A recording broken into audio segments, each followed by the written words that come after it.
ఈరోజు ప్రభువా, ఈ సభ ద్వారా విలువైన మీ విజ్ఞాన సంగతులు నేర్చుకోవడానికి మమ్మల్ని అందరినీ సమకూర్చిన విధానాన్ని బట్టి స్తోత్రం తండ్రి.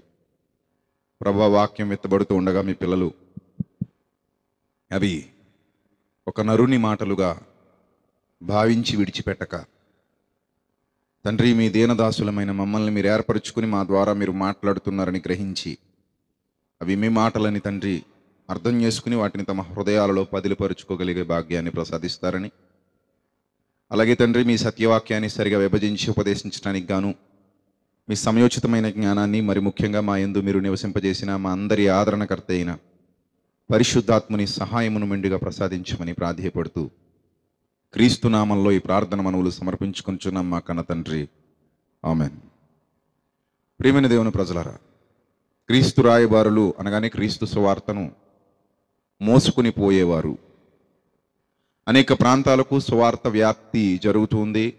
సభల ద్వారా కానివ్వండి, టీవీ ద్వారా కానివ్వండి, యూట్యూబ్ ద్వారా కానివ్వండి, ప్రత్యక్షంగా వెళ్ళి చెప్పడం ద్వారా కానివ్వండి, పాంప్లెట్స్ పంచడం ద్వారా కానివ్వండి, మొత్తం మీద సత్య సువార్త వ్యాప్తి అనేక మంది హృదయాలకు చేరువ కావడానికి దేవుడు తన పిల్లల్లో చాలామందిని అనేక ప్రాంతాల్లో ఎన్నుకుంటూ ఉన్నారు. తద్వారా ఆయన సువార్తను జరిగించుకుంటూ ఉన్నారు.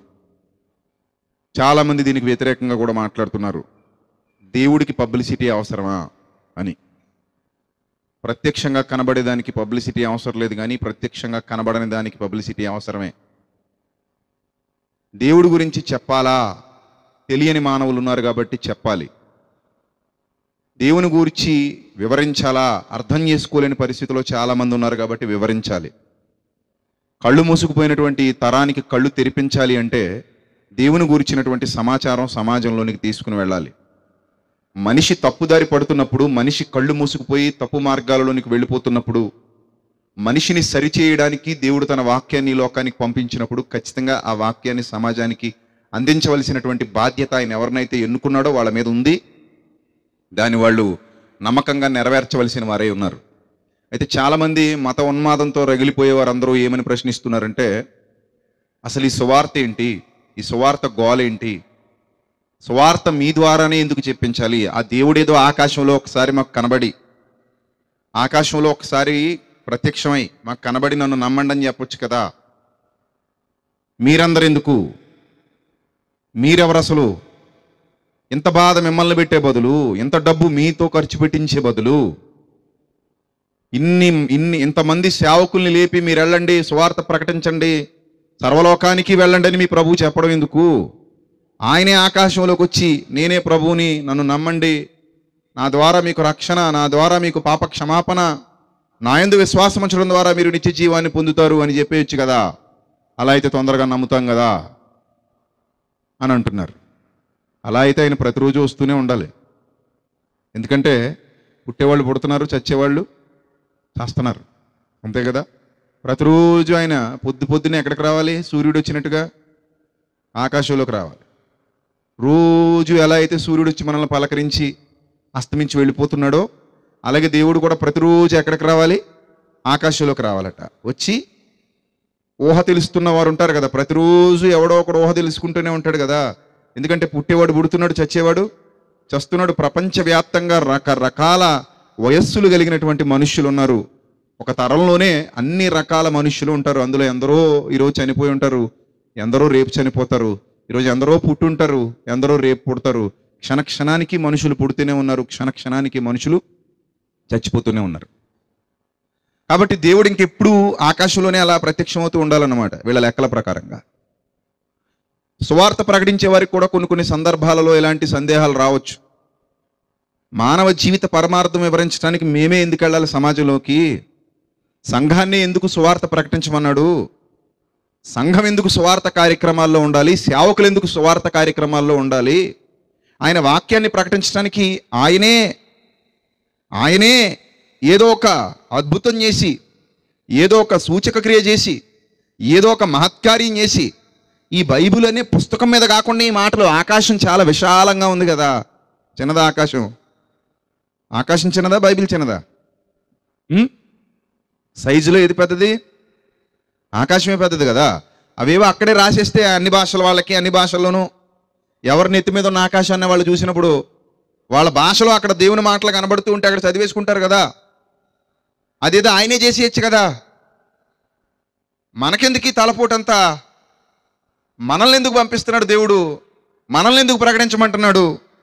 ఇలాంటి అధర్మ సందేహాలు కూడా చాలా మందికి వచ్చేస్తున్నాయి. ప్రియులరా, ఎక్కువ ఇలాంటి సందేహాలు ఎవరికి వస్తాయంటే బైబిల్ సరిగా చదవని వాళ్ళకి. బైబిల్ సరిగా చదివిన వాళ్ళు సక్రమంగా ఆలోచిస్తారు. బైబిల్ సరిగా చదవని వాళ్ళు అక్రమంగా ఆలోచిస్తారు. బైబిల్ అర్థమైన వాడు వాక్యానుసారంగా ఆలోచిస్తూ ఉంటాడు. బైబిల్ అర్థం కాని వాడు లోకానుసారంగా ఆలోచిస్తూ ఉంటాడు. ఇప్పుడు వాక్యానుసారంగా వీటికి సమాధానం ఏంటి? ఎవరైనా మనల్ని అడిగారు అనుకోండి, అదేదో దేవుడే చేయొచ్చు కదా, ఏదో ఒక అద్భుతం చేయొచ్చు కదా, ఏదో సూచక్రియ చేయొచ్చు కదా, ఏదో మహత్కార్యం చేయొచ్చు కదా. ఈ సువార్త ఏంటి? అది మనుషుల మాట ఎవడు నమ్ముతాడు? మనుషుల మాట ఎవడు నమ్ముతాడు? వెళ్ళి మనం చెప్తే సువార్త, మనం చెప్పడం ఏంటి సువార్త, నరులు చెప్పడం ఏంటి సువార్త అనే భావన కూడా చాలా మందిలో లేకపోలేదు. అయితే ప్రియులరా, అలాంటి వారికి బైబిల్ ఎంత స్పష్టంగా, ఎంత చక్కగా, ఎంత ఉన్నతంగా సమాధానం ఇస్తుందో, దేవుడు అసలు ఎందుకు ఇలాంటి నిర్ణయాలు తీసుకున్నారో ఒకసారి మనం దైవ గ్రంథంలో నుండి చూద్దాం ప్రియులరా. కొరింథీయులకు రాసినటువంటి మొదటి పత్రిక, కొరింథీయులకు రాసినటువంటి మొదటి పత్రిక మొదటి అధ్యాయము, కొరింథీయులకు రాసిన మొదటి పత్రిక మొదటి అధ్యాయము 18వ వచనం నుంచి 17వ వచనం నుంచి చూద్దామండి. కొరింథీయులకు రాసిన మొదటి పత్రిక మొదటి అధ్యాయము 17వ వచనం నుంచి చూడాలి. బాప్తిస్మం ఇచ్చుటకు క్రీస్తు నన్ను పంపలేదు గాని క్రీస్తు యొక్క సిలువ వ్యర్థము కాకుండునట్లు వాక్చాతుర్యము లేకుండా సువార్త ప్రకటించుటకే ఆయన నన్ను పంపాడు. నన్ను అంటే అక్కడ ఎవరు? ఆ ప్లేస్ లో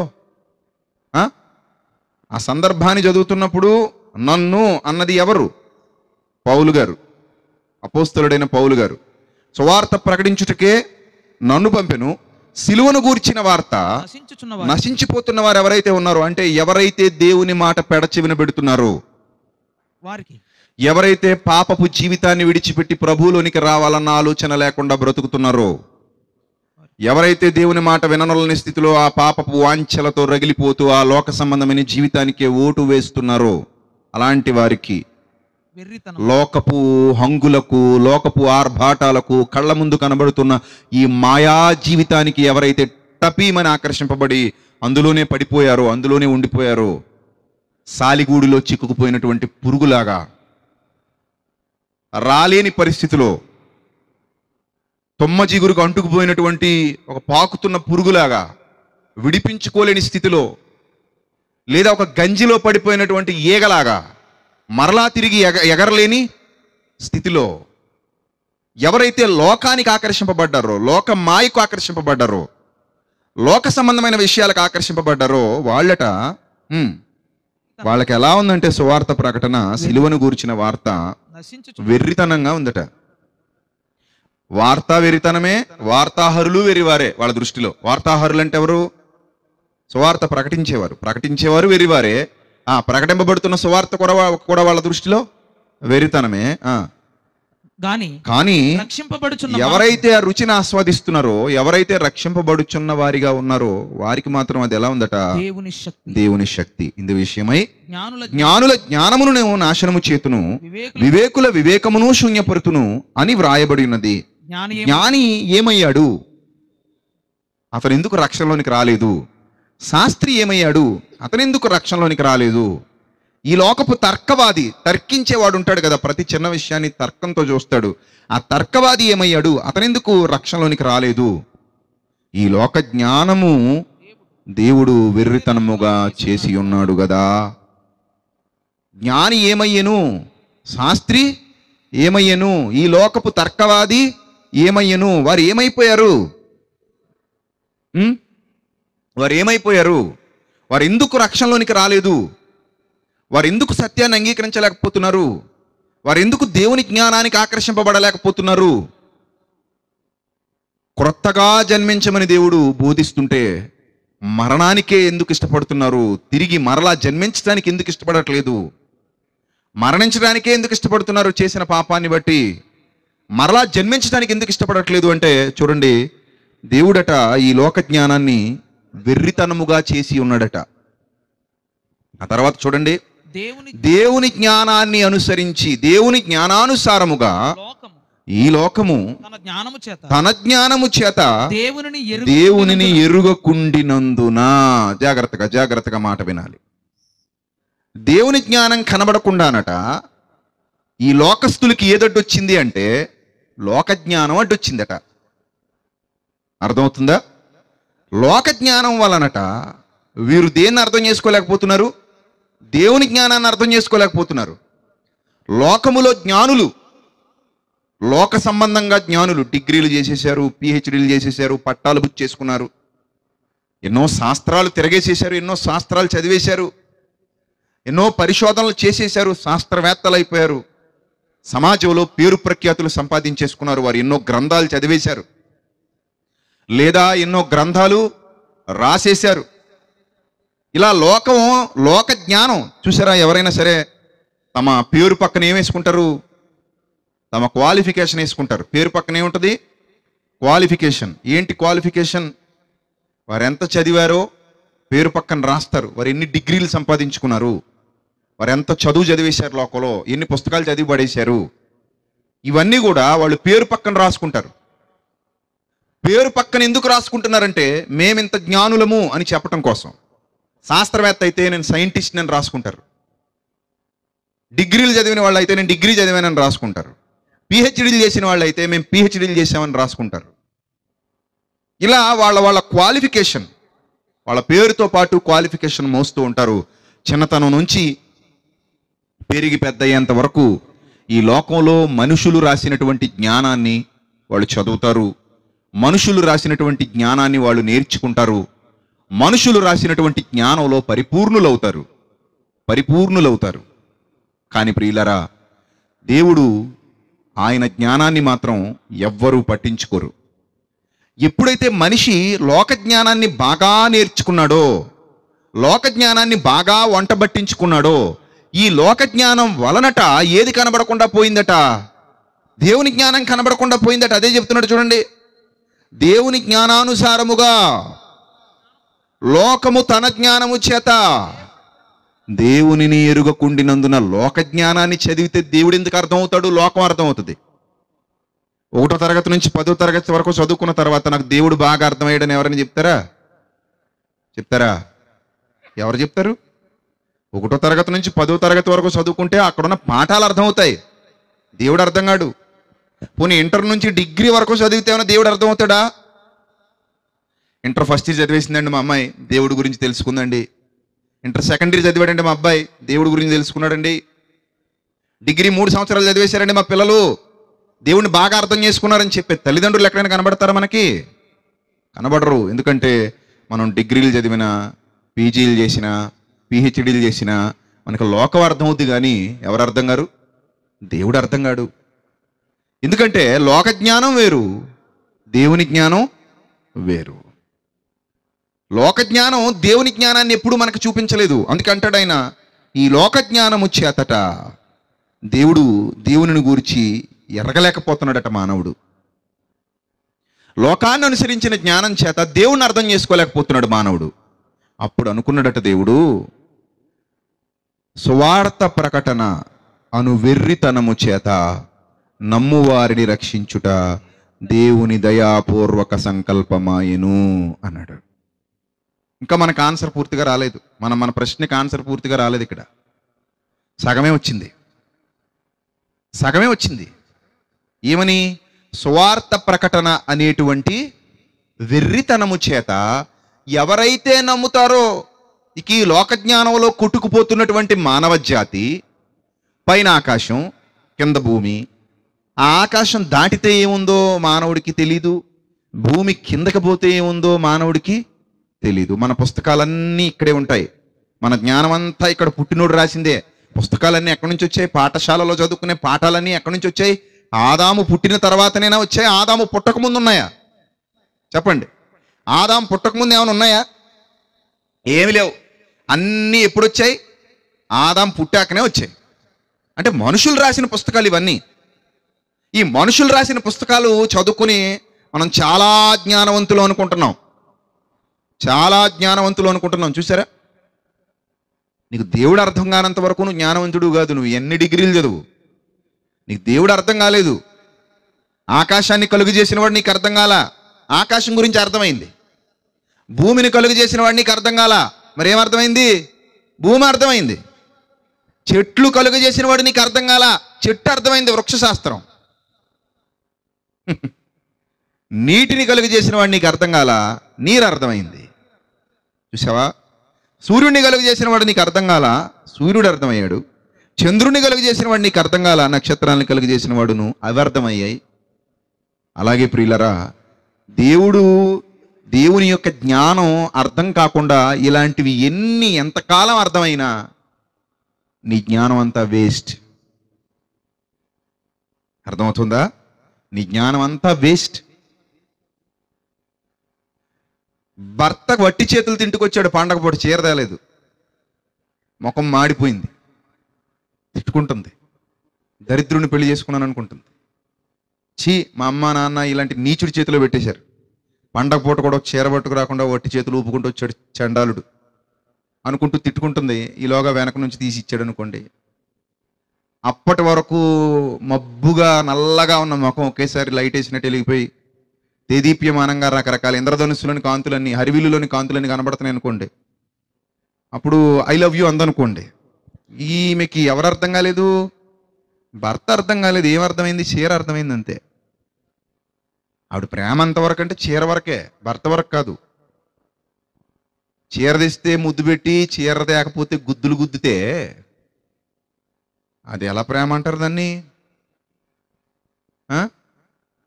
చీర గురించి బాగా అర్థం చేసుకున్నావు కానీ చీర వెనక వాడు ఎంత కష్టపడ్డాడో, వాడు ఎంత ఓవర్ డ్యూటీలు నైట్ డ్యూటీలు చేశాడో ఆ ఎక్స్ట్రా డబ్బుల కోసం, అన్ని సర్దుకుంటూ దీనికోసం ఆడి బట్టలు కొనుక్కోవడం మానేసి నీకు తెచ్చాడేమో, ఇవన్నీ ఆలోచించలేం మనం.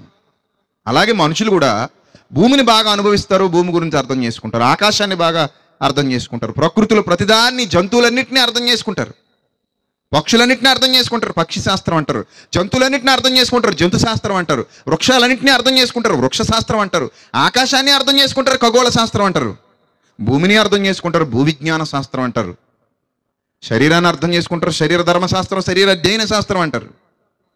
ఇన్ని శాస్త్రాలు ఉండగా వీటిని అర్థం చేసుకుంటూనే కాలం గడిపేస్తుంటే వీటి వెనకున్న దేవుడు ఎప్పుడు అర్థమవుతాడు? ఆ దేవుణ్ణి అర్థం చేసుకునేది ఎప్పుడు? ఆ దేవుణ్ణి అర్థం చేసుకుని ఆయన నమ్మేది ఎప్పుడు? ఆయన మార్గాల్లో నడిచేది ఎప్పుడు? ఇవన్నీ మనిషి ముందున్న ప్రశ్నలు. అందుకేనండి దేవుడికి చిరాకు వచ్చిందట. అందుకని స్వార్థ ప్రకటనయను వెర్రితనము చేత. వెర్రితనం అంటే అర్థం ఏంటి? మళ్ళీ నిజంగా వెర్రితనమనా? మనుష్యుల దృష్టికి వెర్రితనమనా? మనుష్యుల దృష్టికి వెర్రితనమని. ఒకవేళ అది వెర్రితనం అంటే దేవుడు ఏమంటాడో తెలుసా? వెర్రితనాన్ని గురించి చూడండి, అదే అధ్యాయంలో చెప్తున్నాడు 23వ వచనం. అయితే మేము సిలువ వేయబడిన క్రీస్తును ప్రకటించుచున్నాము, ఆయన యూదులకు ఆటంకంగాను అన్యజనులకు వెర్రితనంగానున్నాడు. కానీ యూదులకేమి గ్రీసు దేశస్థులకేమి పిలువబడిన వారికే క్రీస్తు దేవుని శక్తి, దేవుని జ్ఞానమై ఉన్నాడు. అక్కడ ఒక వండర్ఫుల్ విషయం చెప్పాడు. వెర్రితనం అంటున్నాడు కదా, నిజంగా వెర్రితనం అనుకున్నారు. ఆ వెర్రితనానికి ఆయన డెఫినేషన్ ఇస్తూ ఏమంటున్నాడు తెలుసా? దేవుని వెర్రితనము మనుష్యులందరి జ్ఞానం కంటే కూడా జ్ఞానం గలది. చూసారా? వెర్రితనం అనగానే చీప్ చీప్ చీప్ అనుకున్నారు. టాప్ లేచిపోద్ది. చీప్ అనుకోకండి. చీఫ్ అంటే చాలా ముఖ్యమైనది, నాట్ చీప్. అర్థమవుతుందా? చీఫ్ మినిస్టరా, చీఫ్ మినిస్టరా? అది చీఫ్ మినిస్టర్ వచ్చాడని అనుకో అంతాడు. చీప్ కాదు, చీఫ్ చీఫ్ అంటాడు. ఆ ఉప్పు ఉప్పు అన్న దగ్గరే ఎంతో అర్థం మారిపోతుంది. అర్థమైందా? చీప్కి చీఫ్కి చాలా తేడా ఉంది. ఇక్కడ వెర్రితనం అనగానే నిజంగా వెర్రితనం అనుకున్నారు. దేవుడు అంటున్నాడు, ఒకవేళ సువార్త ప్రకటన వెర్రితనమే అయితే నీ దృష్టిలో, ఆ వెర్రితనం నీ జ్ఞానం కంటే జ్ఞానం గలది.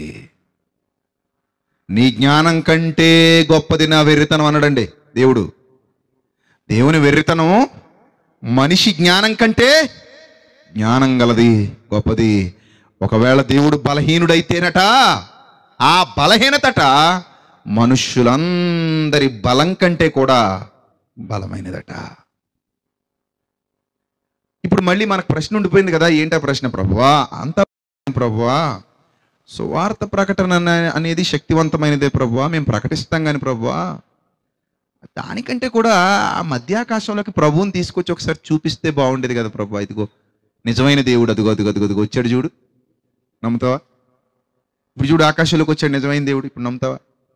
ఆయన కల్పితం కాదు, ఆయన మనుష్యుల చేతి పని కాదు, ఆయన మనుష్యుల చేత రూపింపబడిన వాడు కాదు, మనుష్యులు రాసుకున్న కల్పిత పుస్తకాలలోని వంటి వాడు కాదు. అదిగో ఆయన సత్యమైన వాడు, ఆయన నిజమైన వాడు, ఆయన సృష్టికర్త, కలిగి ఉన్నదేది ఆయన లేకుండా కలగలేదు. అదిగో అదిగో అదిగో అదిగో ఆయన అని మేము చూపిస్తే నువ్వు కనబడితే బాగుంటుంది కదా ప్రభువా. స్వార్థ ప్రకటన అనే దానికి రుజువు లేదు కదా ప్రభువా. విశ్వాసానికి రుజువు ఉంటుందా? విశ్వాసానికి ఎక్కడైనా రుజువు ఉంటుందా? రుజువు ఉండదు కదా. ఇప్పుడు మాకు రుజువు ఉంటే బాగుండేది కదా ప్రభువా. మరి మేము పిలిచినప్పుడల్లా మేమందరూ క్రీస్తు రాయబారులు అందరూ రోడ్డు మీద సువార్తకి వెళ్ళి చప్పట్లు కొట్టి పిలవగానే దేవుడు కనబడుతున్నాడు అనుకోండి, అప్పుడు వీళ్ళకి సువార్త ఈజీ అవుతుందా, కష్టం అవుతుందా? చూడండి, మీరు ప్రభువుని నమ్మరు కదా, నమ్మం. ప్రభు శక్తి మీరు నమ్మరు కదా, నమ్మం. ఇలా చూడండి, అంతే. ప్రభువా అనగానే ఆకాశం అలా రెండుగా విడిపోయి ఆయన మహిమలా ప్రకాశించి ఒక్కసారిగా ఆయన వెలుగు, ఆయన ప్రత్యక్షత ఆకాశ మధ్యమంలో కనబడింది అనుకోండి, అప్పుడు వీళ్ళకి ఇంక పాంప్లెట్లు గొడవ లేదు, మైక్ సిస్టమ్ గొడవ లేదు, బైబిల్ కూడా అక్కర్లేదు. బైబిల్ అవసరమా? బైబిల్ అక్కర్లేదు. సిలువను గూర్చిన వార్త అవసరం లేదు, ఏం అవసరం లేదు కదా. మరి ఇదేదో ఈ పథకం బాగుంది కదా, బాగుందా బాలేదా? మరి ఈ పథకం ప్రవేశపెట్టొచ్చు కదా తండ్రి. తండ్రి మేము అడుగుతున్నాం కదా తండ్రి, ఈ పథకం ఏదో ప్రవేశపెట్టి తండ్రి. మనకు మనకు మనకు బాగుంటుంది ఇలా చెప్పగానే, అరే నిజమే కదా, ఈ తాట దేవునికి రాలేదేమో, ఇప్పుడైనా విను ప్రభా, ఇది వీడు ఎవడో చెప్తున్నాడు ఇక్కడ మైక్ పట్టుకొని. ప్రభా నీకు ఇన్నాళ్ళు ఈ విషయం అర్థం అవ్వలేదేమో ప్రభా, మేము ఇక్కడ మీటింగ్ పెట్టి ఎవడనో తీసుకొచ్చాం, వాడు చెప్తున్నాడు ప్రభా మైక్ పట్టుకుని, ఇదేదో విని దీన్ని ఫాలో అయితే బాగుంటుంది ప్రభా. రేపటి నుంచి సువార్తకి వెళ్ళగానే మేము అలా చప్పట్లు కొడతాం, నీకు మాకు సైన్ అనమాట ఇది. అందరిని పిలిచి చప్పట్లు కొడతాం. మేము ఎట మధ్యాహ్నం పూట కొట్టినా, ఉదయకాలం కొట్టినా, సాయంత్రం కొట్టినా, అర్ధరాత్రి కొట్టినా, మాకు ఎప్పుడు ఫ్రీ ఉంటే అప్పుడు కొడతాం. నువ్వేం చేయాలంటే, మేము ఒక్క ఏలయ్యగానే, లేదా మేము గట్టిగా చప్పట్లు కొట్టగానే, లేదా మేము స్తోత్రాలు స్తుతులు చెప్పగానే ఆకాశం మెరుపు మెరుపు మెరుపు ఉదయించినట్టుగా బద్దలైపోయి అలా విడిపోయి ఒక్కసారి అలా కనబడి హాయి చెప్పి వెళ్ళిపో ప్రభు, చాలంతే. నేను ఎక్కువ ఇబ్బంది పెట్టం, నీ టైం నేను ఎక్కువ ఎక్కువ ఎక్కువ అవసరం లేదు. ఎందుకంటే మా దగ్గర ఫోన్లు ఉన్నాయి, నువ్వు ఒక్కసారి వచ్చావంటే 2-3 వీడియోలు తీసేస్తాం, వాట్సాప్లో పెడతాం, యూట్యూబ్లో పెడతాం, ఫేస్బుక్లో కూడా పెడతాం, లేకపోతే మా స్టేటస్లో పెట్టుకుంటాం, లేదనుకుంటే స్క్రీన్ల మీద వేసి చూపిస్తూ ఉంటాం. ఇదిగో ఇది సామర్లకోట సువార్తకి వెళ్ళినప్పుడు ప్రభు వచ్చిన దృశ్యం, ఇది కాకినాడ సువార్తకి వెళ్ళినప్పుడు ప్రభువు చప్పట్లు కొడితే వచ్చినప్పటి దృశ్యం, ఇది రాజమండ్రి సువార్తకి వెళ్ళినప్పుడు అక్కడ వాళ్ళ కోసం ప్రభు ప్రత్యక్షత, ఇది విజయవాడ సువార్తకి వెళ్ళినప్పుడు విజయవాడలో ప్రభు ప్రత్యక్షత, ఇది అమెరికాలో ప్రభు ప్రత్యక్షత, ఇది ఆఫ్ఘనిస్తాన్లో పాకిస్తాన్లో ప్రభు ప్రత్యక్షత, ఇది కలకత్తాలో, ఇది ఢిల్లీలో, ఇది నరేంద్ర మోదీ గారి ఇంటి మీద. ఇంక సువార్త ఏమైపోయింది చెప్పండి? ఇప్పుడు సులువైపోయింది కదా. చాలామంది ఇలా ఆలోచించే వాళ్ళు ఉంటారండి. కానీ ఇక్కడ పౌలు ఎంత జ్ఞానవంతుడంటే, ప్రతి ప్రశ్నకి బైబిల్ ఏం చెప్తుంది? సమాధానం చెప్తుంది. That is the Bible speciality. అర్థమవుతుందా? ఇప్పుడు ఇదే ప్రశ్న బైబిల్ దగ్గరికి వెళ్ళి, ప్రభువా ఇది ఏదో బాగుంది కదా ప్రభువా, మంచి ఆలోచన చెబుతున్నారు ప్రభువా, మీకు దీన్ని ఫాలో అవ్వచ్చు కదా ప్రభువా, మాకు కష్టం తగ్గించవచ్చు కదా. చాలామంది మీ దేవుడే సత్యమైన వాడా, యేసుక్రీస్తు నిజరక్షకుడా, ఆకాశము క్రింద ఇయ్యబడిన మరి ఏ నామములోనూ రక్షణ కలుగదా, ఆయననే నమ్మాలా, ఆయననే వెంబడించాలా, ఆయననే ఎందుకు నమ్మాలి అని చాలామంది మూర్ఖంగా అడుగుతున్నారు ప్రభువా సువార్త చెప్తుంటే. మీకు ఎవడ పర్మిషన్ ఇచ్చాడంటున్నాడు ప్రభా, పనికిమాలినోడు, నువ్వు పర్మిషన్ ఇచ్చావని అర్థం కాక, సృష్టికర్తవైన నువ్వే పర్మిషన్ ఇచ్చావని అర్థం కాక నీకెవడరా పర్మిషన్ ఇచ్చింది అంటున్నాడు ప్రభు. ఈ గోచి మొలతాడు లేనోడు. ఒక్కసారి నేను ఒక ఈల కొట్టగానే ఒక్కసారి రా ప్రభు పైకి రా. ఒక్కసారి ఆకాశ మధ్యములోకి వచ్చి నీకెవడరా పర్మిషన్ ఇచ్చాడు నీడు అడగగానే ఎవడో చూస్తావా అని కాళ్ళు ఎగరేస్తాను ప్రభు. నేను చూపించు అంటాడు ప్రభు వాడు. అప్పుడు నేను ఏమైనా తక్కువ తింటానా ప్రభువా? ప్రభువా ఈ అజ్ఞానికి కనబడు అంటాను ప్రభువా. అప్పుడు ఒక్కసారిగా ఆకాశం బడబడబడమని పిడుగుల శబ్దంలాగా ఒక్కసారి తెరవబడి, ఎరా నేనే ఇచ్చాను మా వాడికి పర్మిషన్, ఏందిరా యాశాలు వేస్తున్నాను ఒక్క మాట అను ప్రభు చాలు. ఇంకా తర్వాత నీకు పని లేదు ప్రభు, నేను చూసుకుంటా.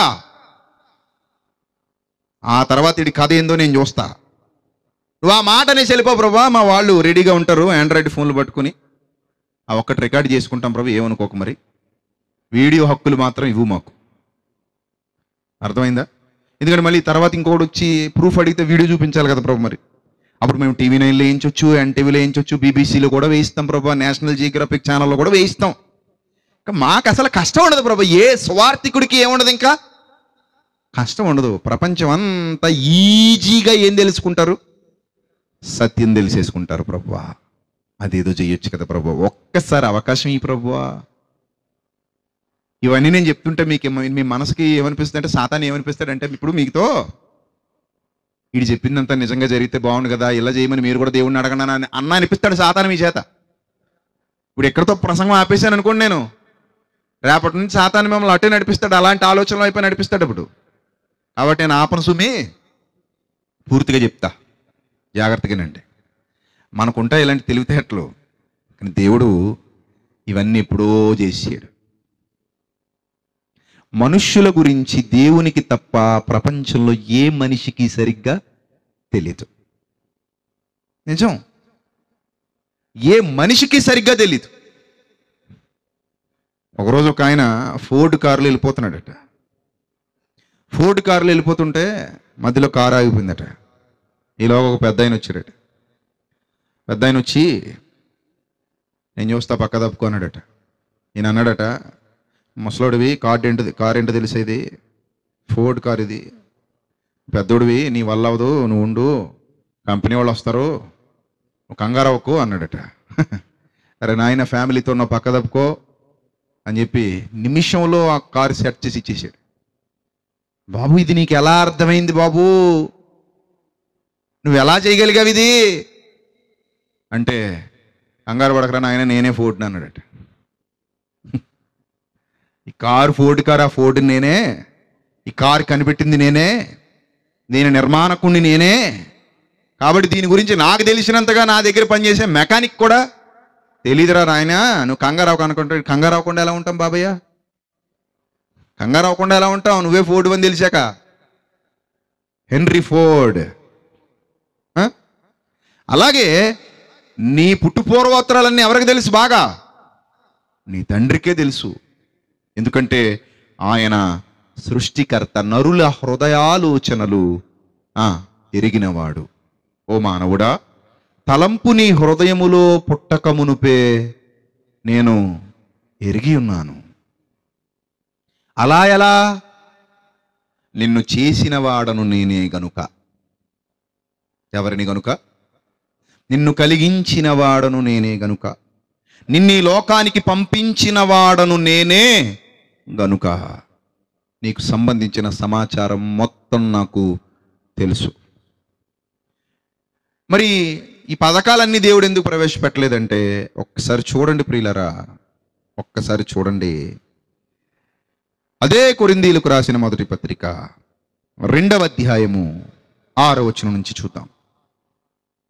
అదే కొరింథీయులకు రాసిన మొదటి పత్రిక 2వ అధ్యాయము 6వ వచనం నుంచి జాగ్రత్తగా చూడాలి. ఏముంది అక్కడ? పరిపూర్ణులైన వారి మధ్య జ్ఞానమును బోధించుచున్నాము అన్నాడు. ఈ లోక జ్ఞానము కాదు. ఎవరి మధ్య? ఎవరి మధ్య? పరిపూర్ణులైన వారి మధ్య ఏం బోధిస్తున్నాం? జ్ఞానం బోధిస్తున్నాం. పరిపూర్ణులంటే ఎక్కడ? దేనిలో పరిపూర్ణులు? దేనిలో పరిపూర్ణులు? దేవుని జ్ఞానంలోనా? దేవుని జ్ఞానంలో పరిపూర్ణులైతే మళ్ళీ దేవుని జ్ఞానం బోధించాలా? అవసరం లేదు కదా. దేవుని జ్ఞానంలో పరిపూర్ణులు కాదు వాళ్ళు. మరి ఎందులో పరిపూర్ణులు? లోక జ్ఞానంలో. లోక జ్ఞానం బాగా నేర్చుకుని వాళ్ళు ఏమనుకుంటున్నారంటే, మేము చాలా గొప్ప జ్ఞానులం అనుకుంటున్నారట. నువ్వు డిగ్రీ చదివేసి పీజీ చేసేసి రక్షణ లేకుండా ఉన్నావంటే దేవుని దృష్టిలో నువ్వు ఎవరివి చెప్పండి? ఎవరు? వెర్రివాడు. నువ్వు పాలేరువైనా పర్లేదు, రక్షణను గురించి తెలుసుకుని రక్షణలోనికి ప్రవేశించావంటే దేవుని దృష్టిలో నువ్వు ఎవరివి? పీజీ చదివినోడి కంటే కూడా జ్ఞానవంతుడివి. ఈ విషయం లోకానికి చెప్తే ఒప్పుకుంటుందా? ఒప్పుకోదు. ఈ లోకంలో పాలేరుకు విలువ, పీజీ చదివినోడికి విలువ కదా. పాలేరునైతే ఏయ్ అంటాం, అంతేనా? పీజీ చదివినోడైతే సార్ అంటాం. కానీ దేవుడు రక్షణలో ఉన్నవాడు పాలేరైనా సార్ అంటాడు, సార్ అనమంటాడు మనల్ని. పీజీ చదివినోడు దేవునిలోకి రాకుండా దేవుని వ్యతిరేకించేవాడైతే గనక పట్టించుకోడు. నా తలంపులు మీ తలంపుల వంటివి కావు, వాటికి వీటికి చాలా తేడా ఉంది. ఇప్పుడు జాగ్రత్తగా చూస్తే ఇక్కడ ఏమంటున్నాడంటే, పరిపూర్ణులైన వారి మధ్య జ్ఞానమును బోధించుచున్నాము, అది ఈ లోక జ్ఞానము కాదు. అది ఈ లోక జ్ఞానము కాదు. నిరర్ధకులైపోవచ్చున్న అంటే అర్థం లేకుండా పోతున్నారట. చదివి చదివి చదివి పుస్తకాల పురుగు. డిగ్రీలు చేసి చేసి చేసి చచ్చిపోయి పాతాళానికి వెళ్ళిపోతే ఏంటి ప్రయోజనం? ఒకడు లోకమంతయు సంపాదించుకుని తన ప్రాణమును పోగొట్టుకునే ఎడల వానికి ఏమి ప్రయోజనం కదా. అందుకని అంటున్నాడు, నిరర్ధకులైపోవచ్చున్న ఈ లోకాధికారుల జ్ఞానమును కాదు గాని దేవుని జ్ఞానము మర్మమైనట్టుగా బోధించుచున్నాము. ఈ జ్ఞానము మరుగై ఉండెను. ఈ జ్ఞానము ఏమై ఉండెను? మరుగై ఉండెను. ఎవరికి కనబడకుండానే ఉందట. ఈ జ్ఞానం మరుగ్గానే ఉందట. మరుగై ఉన్న ఈ జ్ఞానము ఏమైందట? ఒకరోజు జగదుత్పత్తికి ముందుగానే దేవుడు మన మహిమ నిమిత్తము దీనిని నియమించెను. అది లోకాధికారులలో ఎవనికిని తెలియదు. ఒకవేళ అది వారికి తెలిసి ఉండిన ఎడల మహిమా స్వరూపియగు ఆ జ్ఞానమును, ప్రభునంటే అక్కడ ఏంటది? మరుగై ఉన్న ఆ జ్ఞానమే ఎవరమ్మా? ప్రభు. జగదుత్పత్తికి ముందే ఉన్న ఆ జ్ఞానమే ప్రభు. దేవుని శక్తి, దేవుని జ్ఞానం రెండూ ఏకమయ్యి ఎలా వచ్చిందట? క్రీస్తుగా ప్రత్యక్షమైందట. ముల్లోక మహాయుధుడనే నా ఆల్బంలో ఫస్ట్ సాంగ్లో ఈ లైనే రాశా. ఫస్ట్ లైన్, దేవుని శక్తి దేవుని జ్ఞానం ఏకమైతే క్రీస్తు ప్రత్యక్షం అని రాశా. ఈ వచనాలను ఆధారం చేసుకునే ఆయన మహిమాస్వరూపియగు ప్రభు. ఆ జ్ఞానం అర్థమైతే, అనగా ప్రభు అర్థమైతే ఆయనను ఏం చేయకపోదురట? సిలువ వేయకపోయి ఉందురు. అంటే దీని అర్థం ఏంటో తెలుసా? ప్రభు కనబడితే నమ్ముతారని నువ్వు అప్లికేషన్ పెడుతున్నావు కదా. ఆకాశం బద్దలైతే నమ్ముతారని, ప్రభు అని పిలిస్తే కనబడిపోతే నమ్ముతారని నువ్వు అప్లికేషన్ పెడుతున్నావు కదా. కనబడ్డమేంట్రా బాబు? భూమి మీదకి వచ్చి 33.5 ఏళ్ల పాటు బతికితేను ఆకాశంలో కనబడ్డమేంటి? నేరుగా ఎక్కడికి వచ్చి కూర్చున్నాడు? భూమి మీదకే వచ్చేసాడు కదా. ఇక్కడే ఉన్నాడు కదా. నువ్వు దేశాధినేతనో ప్రపంచాధినేతనో చూపిస్తావేమో. అప్పటికి ప్రపంచాన్ని పరిపాలిస్తున్నది ఏంటది? రోమా సామ్రాజ్యం. రోమా సామ్రాజ్యం ప్రపంచాన్ని పరిపాలిస్తుందా యేసుక్రీస్తు కాలంలో? ఆ రోమా సామ్రాజ్యం ఇప్పుడు ప్రపంచాన్ని ఏమైనా ఒక రాజ్యం పరిపాలిస్తుందా? లేదా ఏ దేశానికి ఆ దేశమే పరిపాలించుకుంటుందా? ఇప్పుడు ఏ దేశానికి ఆ దేశమైనా పరిపాలించుకుంటుంది. కానీ ఆ రోజుల్లో యేసు ప్రభు వారి లోకానికి అడుగుపెట్టే సమయానికి ప్రపంచాన్ని అంతటినీ ఒకే ఒక రాజ్యం పరిపాలిస్తుంది, అదే రోమా సామ్రాజ్యం. ఆ రోజు ప్రపంచాన్ని పరిపాలిస్తున్న రోమా సామ్రాజ్య కాలంలో ఈ ప్రపంచంలోని అనేక ప్రాంతాలు ఒకే రాజ్యపు పరిపాలన క్రింద ఉన్న కాలంలో నువ్వు ఎవరినైతే ఆకాశ మధ్యమంలోకి వచ్చి కనబడమంటున్నావో ఆయన నేరుగా భూమి మీదకే దిగొచ్చేశాడు. పోనీ చెప్పకుండా వచ్చాడా చెప్పొచ్చాడా? చెప్పాలి మీరు. చెప్పకుండా వచ్చాడా చెప్పొచ్చాడా? అనేక సంవత్సరాలుగా అనేక మంది ప్రవక్తలతో చెప్పించి చెప్పించి చెప్పించి చెప్పించి వచ్చాడు. ఒకటా రెండా ప్రభువుని గురించిన ముందస్తు ప్రవచనాలు ఎన్నున్నాయి? వందల్లో ఉన్నాయి.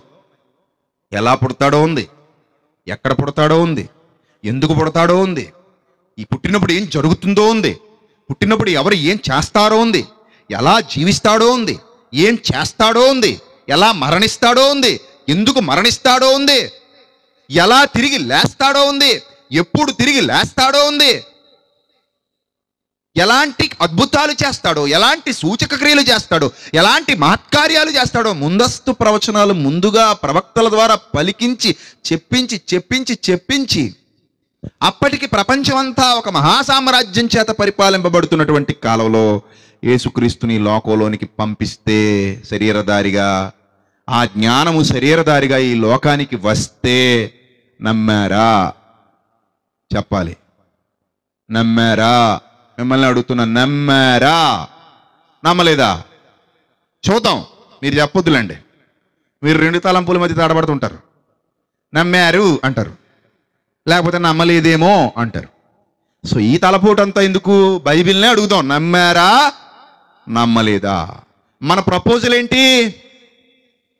మన ప్రపోజల్ ఏంటి? కనబడితే నమ్ముతారు కదా ప్రభువా, మాకి తలపోటంతా ఎందుకు ప్రభువా? నువ్వు కనబడొకసారి, నువ్వని చెప్పు. నేనేరా నేనే, అది కాదు ఎవడి గురించి అయితే చెప్తున్నాడో ఆయన నేనే అని ఒక్క మాట చెప్పు ప్రభువా, నాకు ఇబ్బంది ఉండదు ప్రభువా, రుజువు చూపించు. ఇది మన ప్రపోజల్ కదా. కానీ మన ప్రపోజల్ ఒక తరంలో అయిపోద్దా? మళ్ళీ మన కొడుకు వచ్చి కూడా అదే ప్రపోజల్ పెడతాడా? మరి రేపు పొద్దున్న నీ కొడుకు సువార్త ప్రకటించాలి, నీ తదనంతరం వాడు కూడా అదే ప్రపోజల్ పెడతాడు కదా. మరి నీ మనవడు మళ్ళీ ఆడేదే పెడతాడు. నీ ముని మనవడు ఇంకెన్ని సంవత్సరాల్లో ఇదే ప్రపోజల్ కంటిన్యూ అవ్వాలన్నమాట. మరి కంటిన్యూ అయితే అలవాటు పడిపోతారా, నమ్ముతారా? ఫస్ట్ టైం చూసినప్పుడు ఆశ్చర్యం, రెండోసారి చూసినప్పుడు కొంత ఆశ్చర్యం, మూడోసారి చూసినప్పుడు అలవాటు, నాలుగోసారి చూసినప్పుడు పట్టించుకోం, ఐదోసారి చూసినప్పుడు ఓస్ అంటాం, ఆరోసారి చూసినప్పుడు అసలు కనీసం చూసినట్టు కూడా ఉండదు. ఇది మనకు బాగా తెలుసు. అంత ఎందుకండి, ఫోన్ వచ్చిన కొత్తలో చూసారా మొహాలు ఎలా ఉండేవి? ఇక్కడ మాట్లాడుతుంటే అక్కడ వాళ్ళు వింటారా?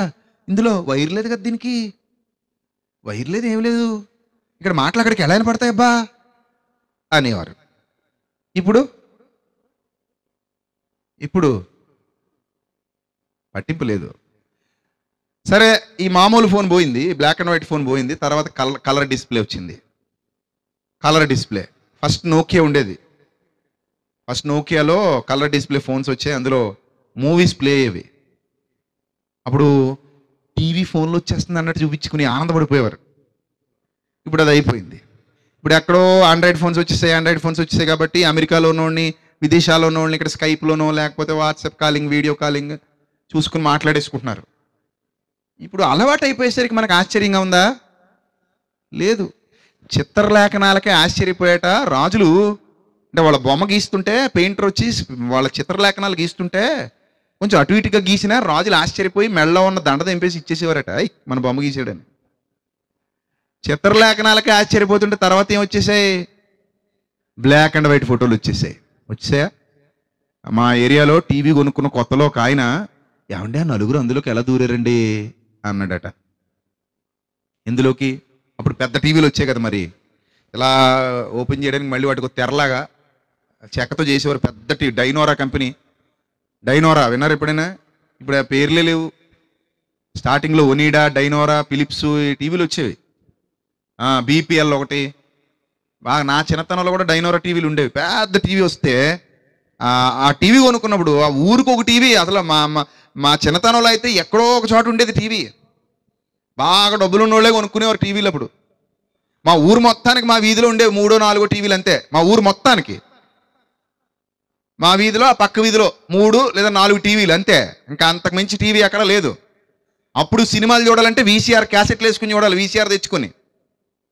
అది కూడా వీసీఆర్లు అద్దెకిచ్చేవారు. ఇప్పుడు అబ్బే ఇంకా అన్నీ పోనీ. శుక్రవారం చిత్రలహరి, ఆదివారం దూరదర్శన్లో ఒక సినిమా. వాటి కోసం పడిగాపులు కాసుకుని కూర్చోవడం. శుక్రవారం వచ్చేసిందంటే చిత్రలహరి వచ్చేది. ఇప్పటికీ నా మైండ్లో ఆ చక్రం ఇంకా కనబడుతుంటుంది. ఆ ఆ చిత్రలహరి చక్రం మా చిన్నప్పుడు. ఇంక ఇప్పుడు పిల్లలకైతే అవి ఏమీ లేవు. ఇప్పుడు పిల్లలు వాళ్ళు బోరు కొట్టేస్తుంది ఇప్పుడు పిల్లలకి. అసలు అప్పుడు మామూలు గేములు తప్ప వీడియో గేములు ఎక్కడున్నాయి? ఇప్పుడు వీడియో గేములు తప్ప మామూలు గేములు ఎక్కడున్నాయి? అందుకే అప్పుడు ఆరోగ్యంగా ఉండేవారు పిల్లలు. ఇప్పుడు ఒక్కొక్కడికి 4 కళ్ళు, ఏ మనిషిని చూసినా కర్రలాగా ఉండేవారు, ఇప్పుడు అరటి బొంతల్లాగా ఉన్నారు.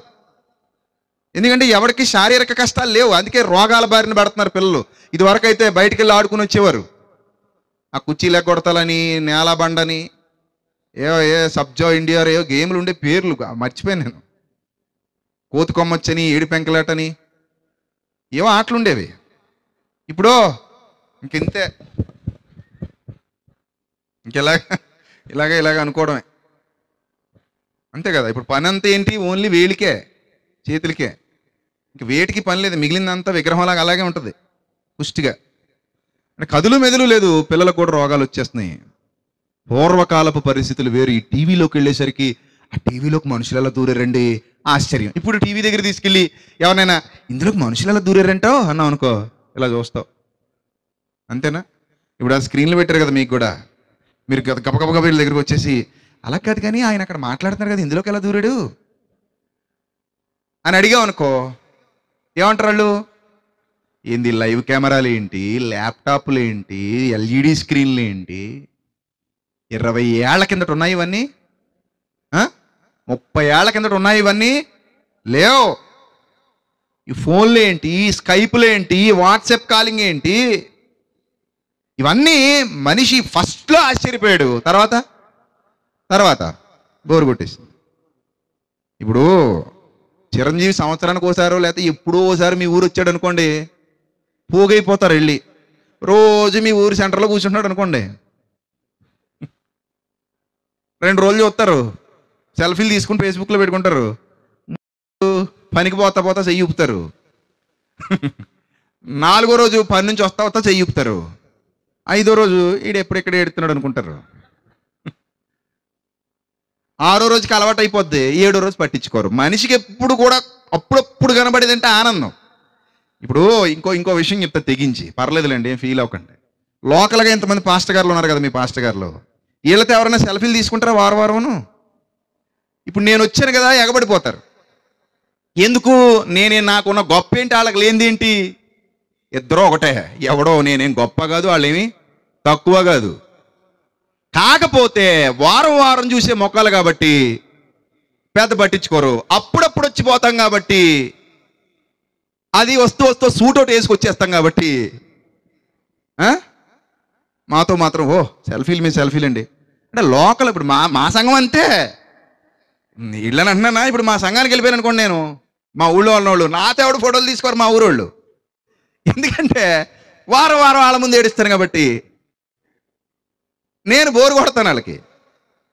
అదే నేను ఎవరినైనా తీసుకొచ్చాను అనుకోండి, కొత్తోడిని, అదే అన్నయ్య వచ్చారండి, పెద్ద అన్నయ్య, ఇంకో తమ్ముడు వచ్చారండి, పెద్ద తమ్ముడు, వీడితో తీసుకుంది. ఎందుకంటే వీడు బోరు కొట్టేసాడు ఆల్రెడీ. వారం ఇదే మొహాన్ని చూసి సిరాకు వచ్చింది. అంతేనా? అంతే. ఇది మనిషికున్న జబ్బు. ఫస్ట్లో ఏమైపోతాడంటే అబ్బబ్బబ్బబ్బబ్బబ్బా అని ఆశ్చర్యపోతాడట.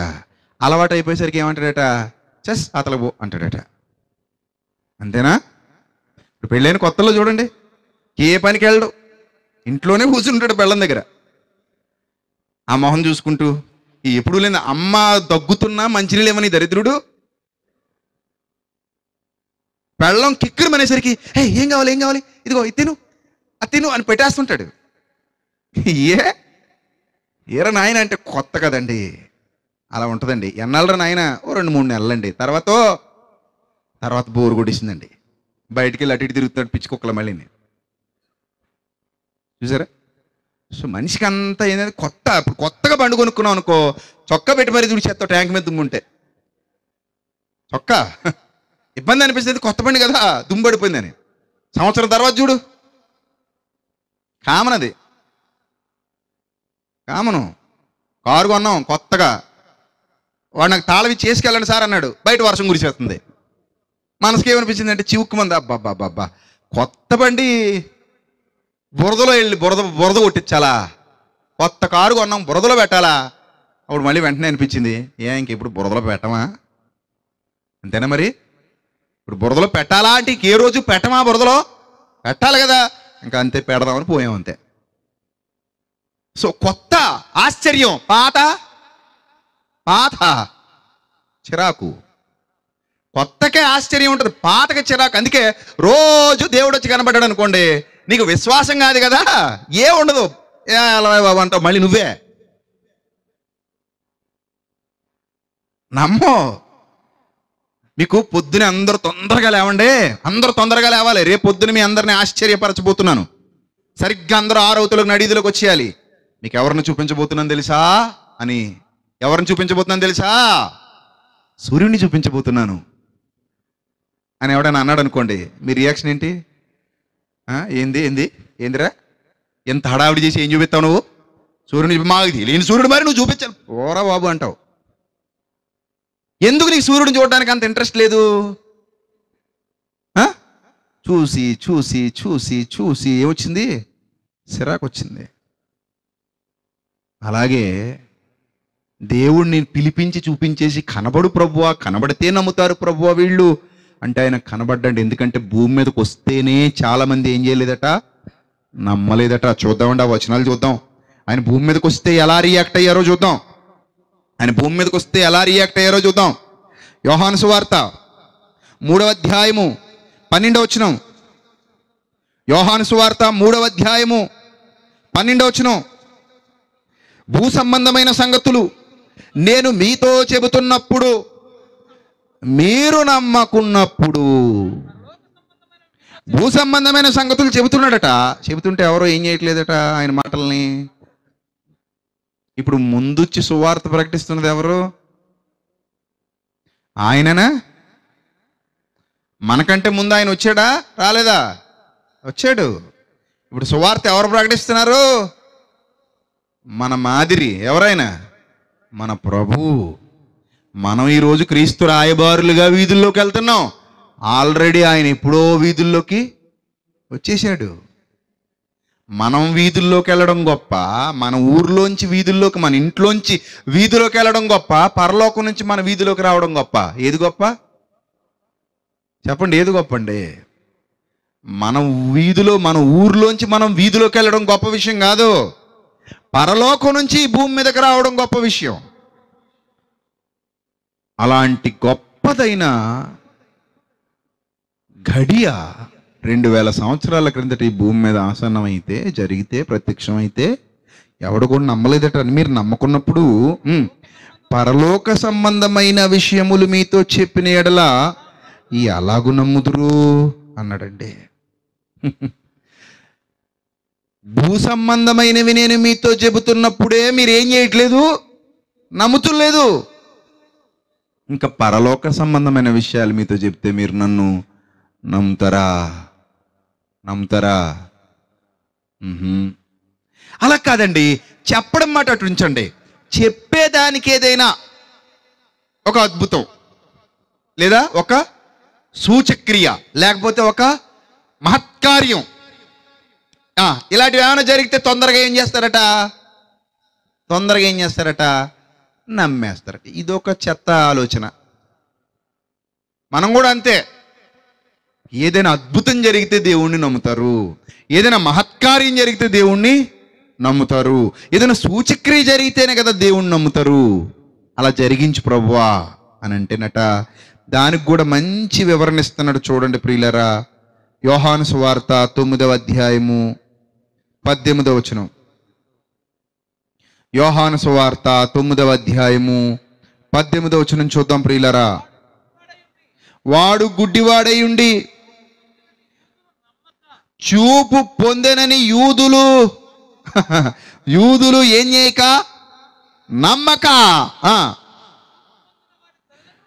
చూపు పొందిన వాని తల్లిదండ్రులను పిలిపించి, గుడ్డివాడై పుట్టినని మీరు చెప్పు మీ కుమారుడు వీడేనా? అలాగైతే ఇప్పుడు వీడు ఎలాగూ చూచుచున్నాడని వారిని అడిగిరి. అప్పుడు వాళ్ళు అన్నారట, వీడు మా కుమారుడనియు వీడు గుడ్డివాడిగా పుట్టిననియు మేమెరుగుదుము. ఇప్పుడు వీడు ఎలా చూస్తున్నాడో ఎరగము. ఎవడు వీడి కన్నులు తెరిచినో అది కూడా మేము ఎరగము. వీడు వయస్సు వచ్చినోడు, వీణ్ణే అడగండి, ఆ సంగతి తానే చెప్పుకొనగలడని వారితో అన్రి. ఇప్పుడైనా నమ్మాలా నమ్మొద్దా? వాళ్ళు ఏం చెప్పారు? వీడు గుడ్డివాడై పుట్టెనో అని చెప్పింది ఎవరో కన్నోళ్లే చెప్పారు. నమ్మారా మరి వీళ్ళు? నమ్మారా? కళ్ళ ముందు పుట్టు గుడ్డివాని కన్నులు తెరిచినట్టు లోకంలో ఎప్పుడైనా ఎక్కడైనా విన్నావా అని వాళ్ళే అంటున్నారు. పోనీ ఎప్పుడైనా చూసావా? లేదు. మరి ఇక్కడ తెరిచాడు కదా, నమ్మారా? నమ్మట్లేదండి. అందరు నమ్మరు. మరి ఎవరు నమ్ముతారు? కొందరే.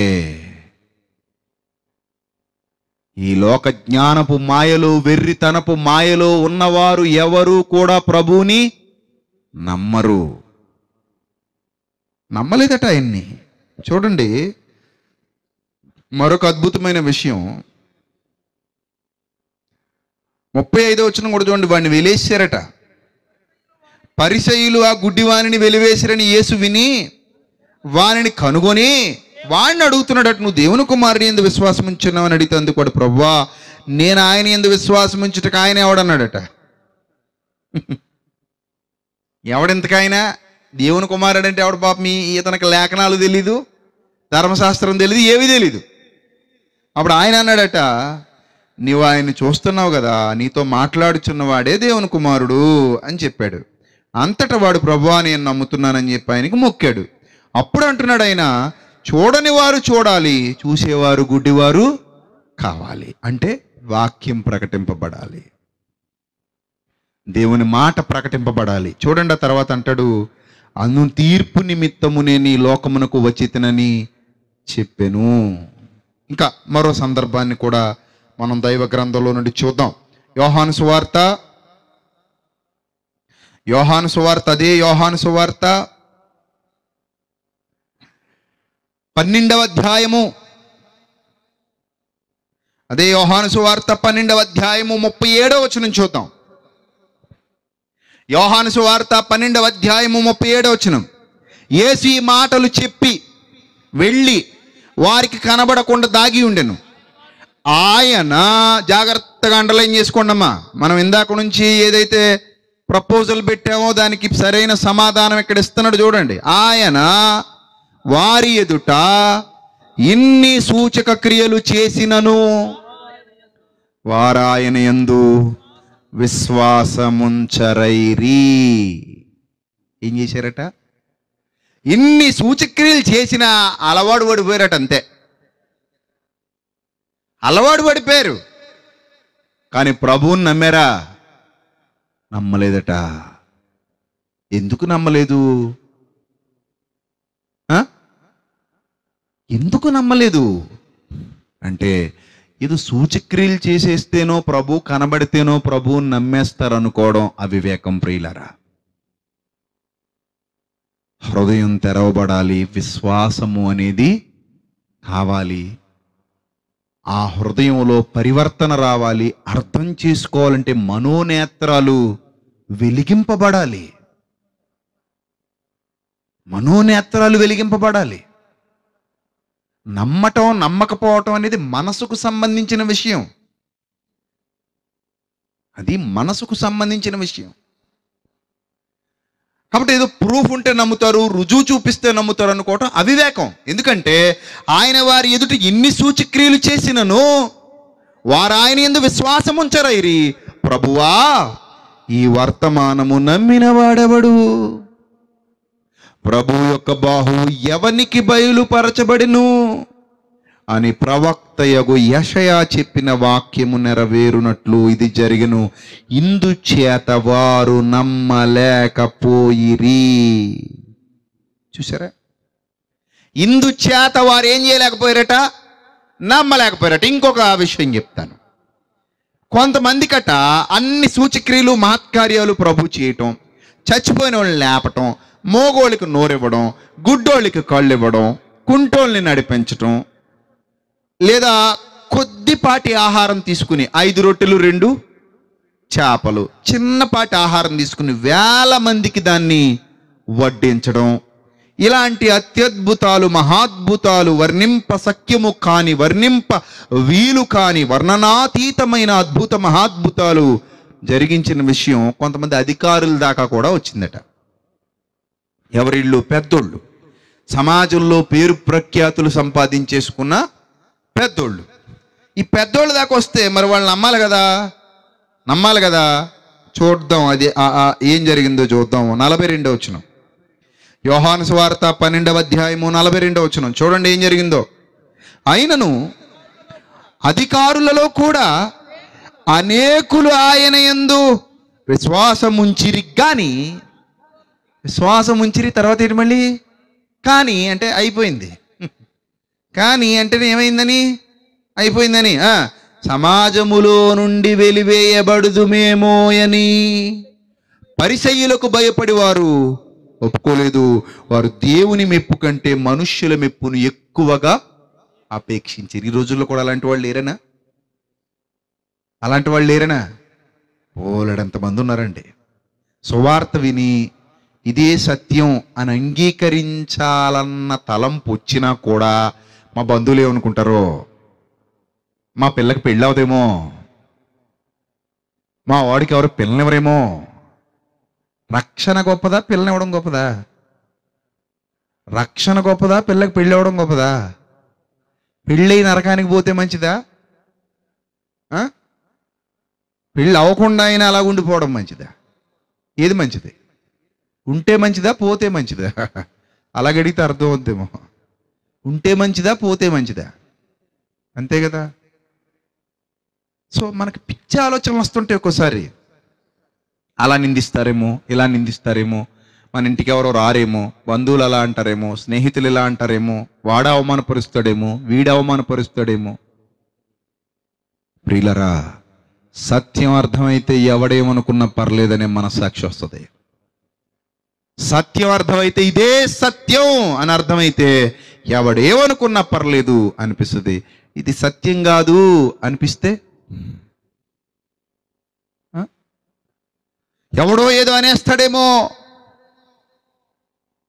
ఎవరో మనల్ని నిందిస్తారేమో, ఎవరో మనల్ని అవమానపరుస్తారేమో.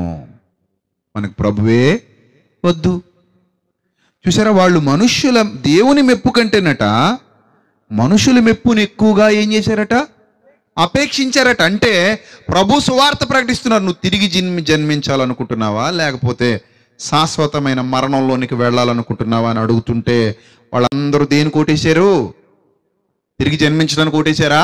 శాశ్వతమైన మరణంలోనికి వెళ్ళటానికే ఓటేశారా? చెప్పండి. శాశ్వతమైన మరణంలోనికి వెళ్ళటానికే.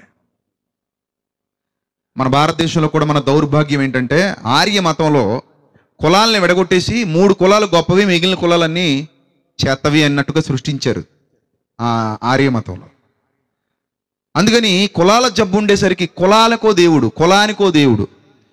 పోనీ అదేదో కులానికో సూర్యుడిని నెట్టుకున్న బాగుండేది. మన అందరికీ అదే సూర్యుడు. కులానికో దేవుడు అంట, మరి కులానికో సూర్యుని కూడా పెట్టుకుని చావరాదు. మీ సూర్యుని మేము వాడో, మా సూర్యుని మీరు వాడకూడదు రోయ్ అనాలి. మీ సూర్యుడు ఎండ కింద మేము నడవ, మా సూర్యుడు ఎండ కింద మీరు నడవకూడదు రోయ్ అనాలి. అలా ఏం చేయరట. మా గుళ్ళోకి మీరు రాకూడదు, మీ గుళ్ళోకి మేము రావాలి. ఇదేం పనికి మాలిన సిద్ధాంతం, దౌర్భాగ్యులారా. గుడి నువ్వు కట్టుకున్నది కదా, సూర్యుడు దేవుడు పెట్టింది కదా. మరి కులానికో దేవుడు ఉన్నప్పుడు మీ దేవుడిని అడిగి ఇంకో సూర్యుని చేయమనొచ్చు కదా నువ్వు. అబ్బే మా గుళ్ళోకి మీరు రాకూడదు, మీరు కులం తక్కువళ్ళు, మరి మా కులం ఎక్కువైపోయి పొంగిపోతుంది. ఏం చేసుకోవాలి తెలియక పెట్లు సరిపోక బీరువాలెట్టి తాళం వేసాం. అందుకనట కులానికో దేవుడట. మరి కులానికో సూర్యుడు, కులానికో చంద్రుడు. శ్మశానాలు కూడా ఎలా దౌర్భాగ్యంగా చూసారా? శ్మశానాల్లో కూడా కులాలు. ఇదండి పలానా కులవాళ్ళు శ్మశానం అండి, ఇదేమోనండి పలానా కులవాళ్ళు శ్మశానం అండి, ఇదేమో ఇంకో కులవాడు శ్మశానం అండి. మరి శ్మశానంలో పూలపాను పేసి ఊగుతుంటాడు మీ కులపోడు. మట్లో పడుకోడాడు, మరి పురుగు తిందో కుళ్ళిపోడో. అంతే కదా. ఆ కులపోటు శ్మశానంలో పడుకోబెడితే అక్కడ పాపం ఉడికొచ్చేస్తుంది, ఏసీ ఉండదు కదా మరి అందులో.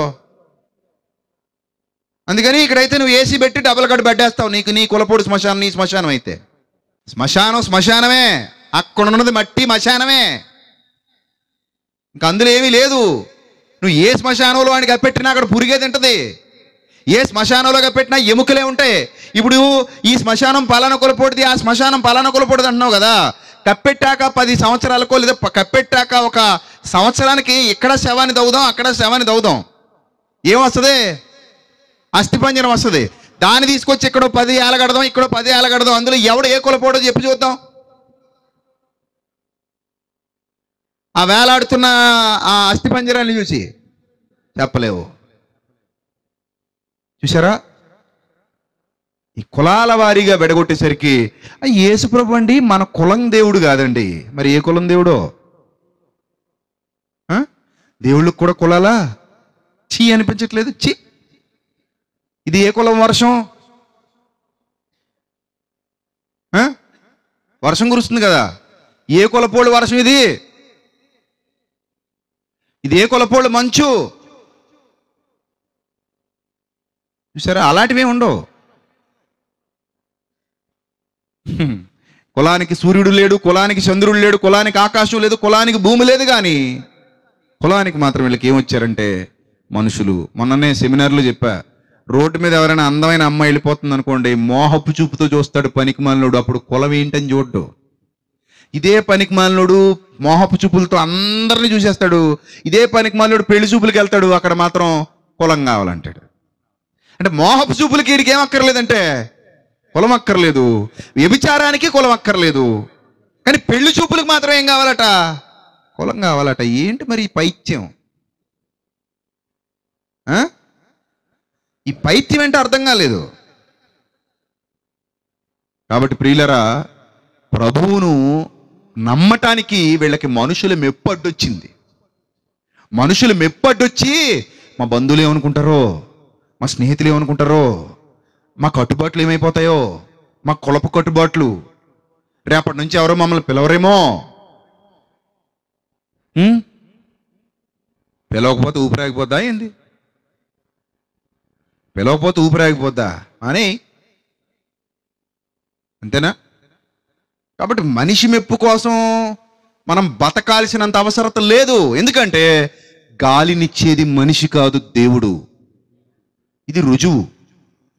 నా ఊపిరి నాకు ఊపిరిస్తున్నది ఎవరు? దేవుడు. నేను ఏ రుజువు అడగను. నువ్వే ఊపిరిస్తున్నావని గ్యారంటీ ఏంది? నువ్వు చూపిస్తేనే పీల్చుకుంటా, లేకపోతే మోసుకు కూసుంటా అన్నావు అనుకో,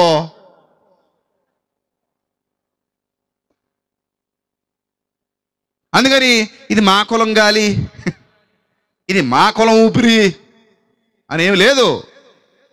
దేవుడు ఊపిరిస్తున్నాడు, రుజువులు లేవు, ఆధారాలు లేవు, నమ్ముతున్నాం. దేవుడు ఎండ కాయిస్తున్నాడు, రుజువులు లేవు, ఈయనే కాయిస్తున్నాడని రుజువులు లేవు, ఈయనే కాయిస్తున్నాడని ఆధారాలు లేవు, నమ్ముతున్నాం. అన్నం దగ్గర రుజువులు లేవు, తింటున్నాం, భూమి పండుతోంది. వర్షం దగ్గర రుజువులు కోరట్లేదు, కురుస్తోంది, వాడుకుంటున్నాం, నదులు నిండుతున్నాయి. చేపల దగ్గర రుజువులు కోరట్లేదు, తెచ్చుకుంటున్నాం, పట్టుకుంటున్నాం, వండుకుంటున్నాం, తింటున్నాం. ప్రకృతిలో దేనికి రుజువులు అక్కర్లేదు, కానీ దేవుని మాట నమ్మటానికి మాత్రం మనకి ఏం కావాల్సి వచ్చింది?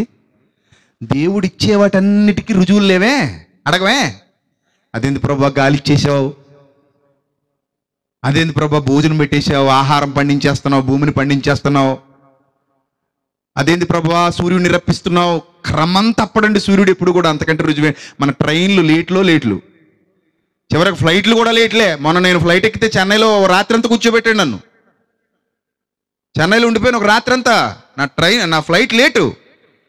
పొద్దున కల్లా నేను రాజమండ్రి రావాలి, ఫ్లైట్ దిగాలి. కానీ ఆడన్నాడు, సార్ కొన్ని అనివార్య కారణాల వల్ల లేట్ అయిపోయింది సార్, రాత్రికి మీకు మంచి రూమ్ ఇస్తాం సార్, ఇక్కడ ఉండిపోండి సార్, పొద్దున్న తీసుకెళ్తాం అంటే నాకైతే ఓకే. ఎవడో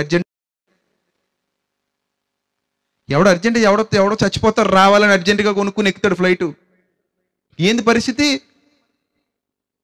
సో ఫ్లైట్లు లేటు, బస్సులు లేటు, ఆటోలు లేటు, అన్నీ లేటే. కానీ ఏ రోజైనా సూర్యుడు లేట్ అన్న మాట విన్నామా? టీవీ నైన్లో ఎప్పుడైనా స్క్రోలింగ్ వచ్చిందా? కొన్ని ఆకాశంలో అంతరిక్షంలో కొన్ని అనివార్య కారణాల వల్ల ట్రాఫిక్ జామ్ అవడం వల్ల సూర్యుడు ఎక్కడో ఆగిపోయాడు. ట్రాఫిక్ క్లియర్ చేసిన తర్వాత పొద్దున 1 గంట లేటుగా వస్తాడు. ఎప్పుడైనా విన్నామండి ట్రాఫిక్ జామ్ అయిందని అంతరిక్షంలో? వినలేదండి.